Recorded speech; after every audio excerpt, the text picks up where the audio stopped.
Imagine buying a beautiful house, only to seal up your own windows with bricks. No sunlight, no fresh air. Your home becomes darker, just to avoid paying taxes. It sounds unbelievable, but for thousands of people in England, that's exactly what happened. This is the bizarre story of the window tax, one of the strangest taxes ever created. The year was 1696. England needed more money to fund government expenses. Officials wanted a way to tax wealthy people without asking everyone to reveal their income. So they came up with what seemed like a clever idea. Instead of taxing earnings, they taxed windows. The more windows your house had, the more tax you paid. The government believed rich people lived in larger homes with more windows. At first, it sounded fair. Small homes with only a few windows paid little or nothing.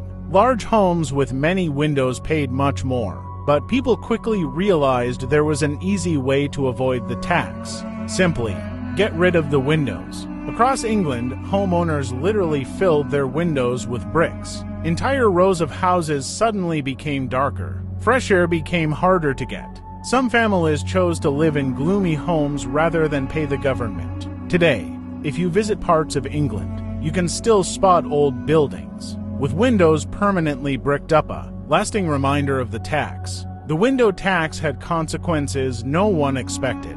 Less sunlight entered homes. Poor ventilation made living conditions worse. Doctors later argued that darker, poorly ventilated houses contributed to the spread of disease and unhealthy living conditions. People even gave the tax a nickname, the tax on light and air. Instead of encouraging prosperity, it encouraged people to make their own homes less comfortable. It's one of the clearest examples of how a tax can change the way people live.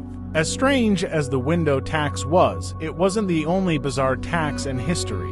In Russia, Tsar Peter the Great introduced a beard tax. If a man wanted to keep his beard, he had to pay the government and carry a small token proving the tax had been paid. In France, there was the infamous salt tax known as the gabelle. Salt was essential for preserving food, yet it was heavily taxed. The result: smuggling became widespread, and public anger over the tax grew in the years leading up to the French Revolution. History shows that unusual taxes often produce equally unusual behavior. The window tax remained in place for more than 150 years before it was finally abolished in 1851, but its legacy is still visible today. Walk through some historic streets in England, and you'll notice houses with windows that were never meant to disappear. They weren't built that way. They were bricked up to avoid paying taxes. So the next time you complain about taxes, remember that some people once gave up sunlight and fresh air just to save money. History can be stranger than fiction.